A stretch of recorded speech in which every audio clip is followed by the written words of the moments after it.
Hey friends.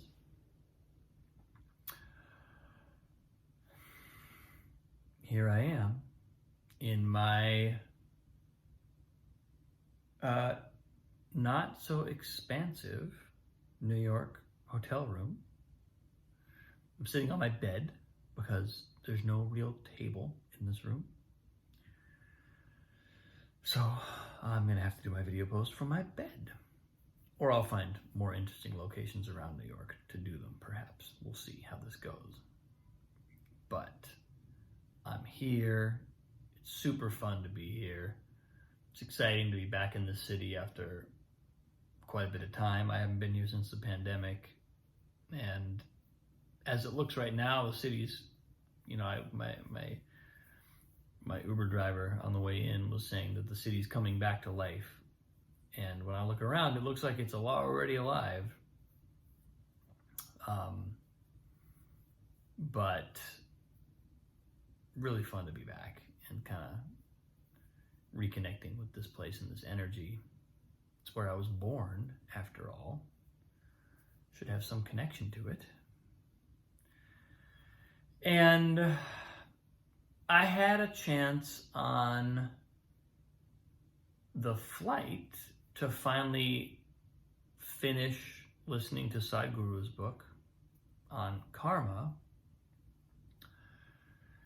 And it, as usual, as my experience has been throughout that book, it's just so dense and there's so much there. It's kind of mind-blowing. But one thing that really stood out to me about the section that I listened to today was he talks about, and this is something he said before, but it came back in this last part of the book. Something he says about how the relationship between how we engage with the world and our karma, how that affects our karma, how that affects what our actions do, the effect they have both internally on our own or on ourselves, but also on the world. And what it basically comes down to is, he says, universal engagement is liberating. It frees us from karma, whereas selective engagement, in other words, choosing some people over others or some circumstances over others, builds karma, breeds karma.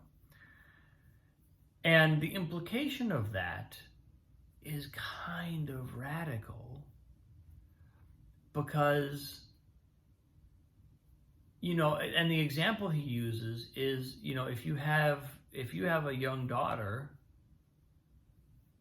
wouldn't you do anything in the world to protect her and to make sure she's cared for? And I was like, yes, I would.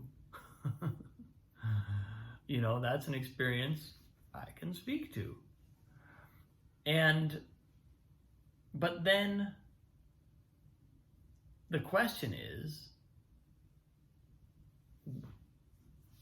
wouldn't you do that for all little girls? Wouldn't you extend that same love to all little girls? Because in the case of the specific selective engagement, it's a karma building. The effect is to compound karma. Whereas if it's universal, then it doesn't. And this is one of these things. It's one of these things that it actually really speaks to me on a kind of intuitive level of something that it's like I know this already, but on the surface level, that's so hard to receive, and it's hard to imagine. It's hard to imagine me. It's hard for me to imagine treating any other human being with as much care or as much devotion as Annalise. But if if you really think about it, my understanding, and I think what Sadhguru is saying, is that feeling of my heart just being completely open to her and completely devoted is actually not a personal feeling. It's because don't all parents feel this towards their kids? Isn't this a universal feeling? I mean, we experience our own lives and our own emotions on a level that we can interpret as personal. But what if they're really not personal feelings? What if the feelings are not personal at all? What if the feelings are completely universal, completely, and this is where I start to kind of really look at our own human life and our personal life, our family life, our close connections, as really just being kind of like a little microcosm, a little playground, a little classroom where we're learning cosmic dimensions. We're learning experiences. We're having experiences that are actually cosmic, that are actually far beyond the personal. But we need a little incubator in which to learn them.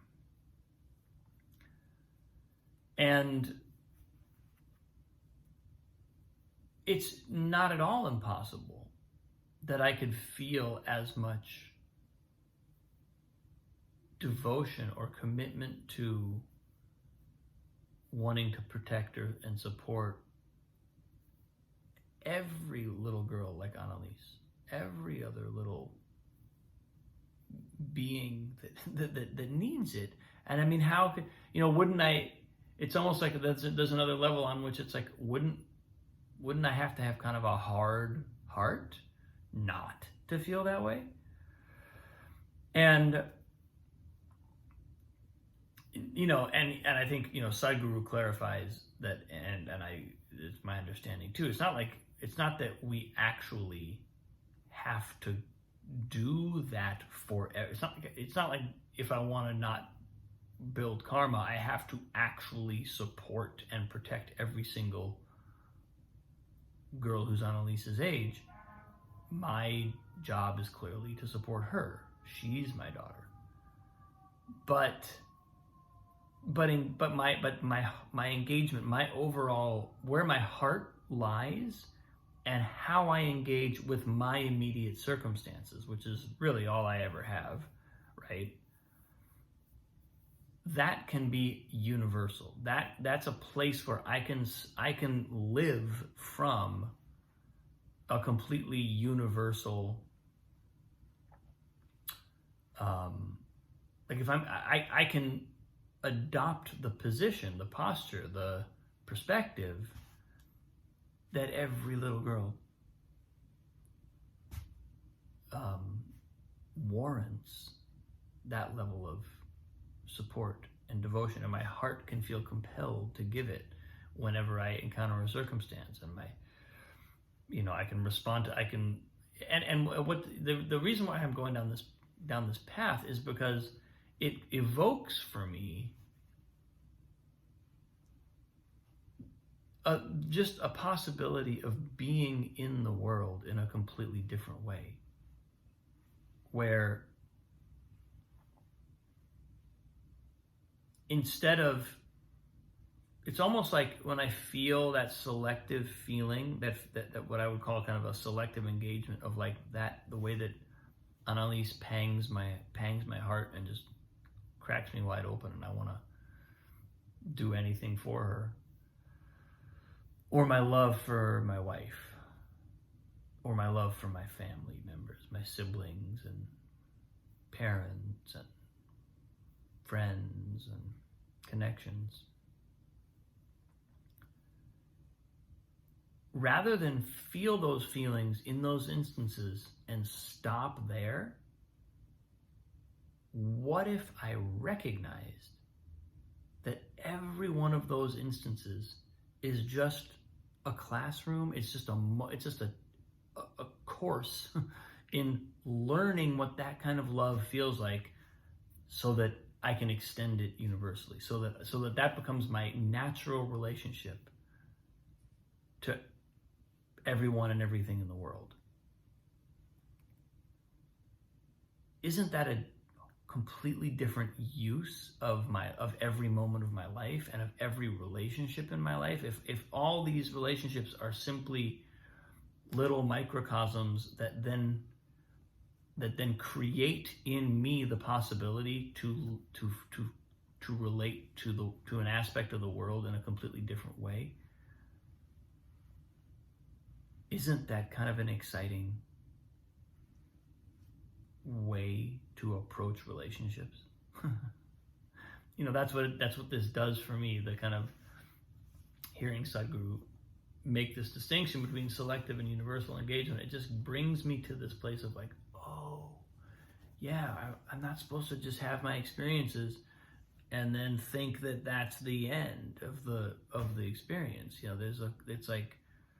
There's a universe here. I mean, all I have to do, I flew in a plane today, and it's amazing when you fly in a plane at 35,000 feet, you can look out the window, and if you look up, you see not just the sky, but the sky is dark. It's on a bright sunny day, when you look up, the sky looks dark because you're starting to see space. So there's this vast cosmos around us.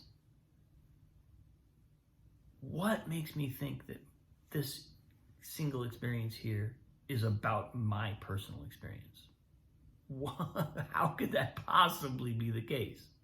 Doesn't it just have to be the case that there's something so much more vast going on, and that all these experiences are like little pinholes of vision into a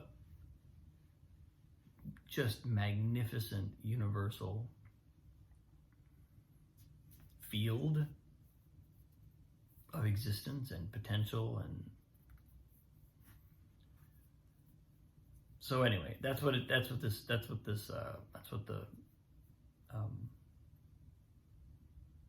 the reading that I did today, which was really listening, but that's what it did to me. Was it kind of just,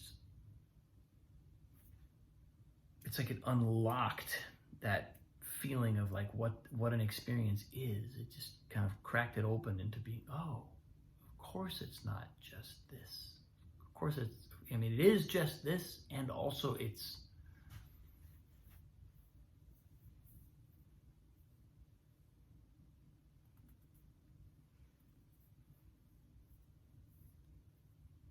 something so far beyond me. My own experience is something so far beyond me, and I know that. That's the thing. We all know that. When we have the experience of love, we are being filled up by this force. It's not my love.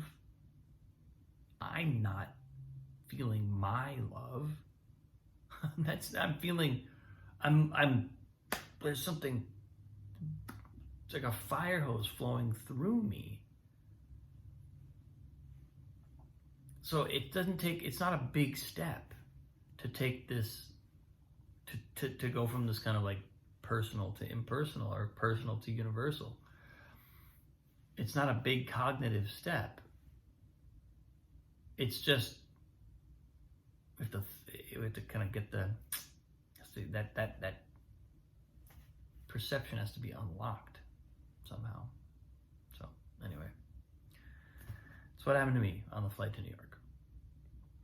And tomorrow I get to dive into making an album. It's gonna be super fun. Yeah, I'm looking forward to it. So I'll keep you posted on that too. I'm gonna make some amazing music while I'm here. Thanks for watching, people. Appreciate you. Love you. Have a wonderful day. I'll see you tomorrow.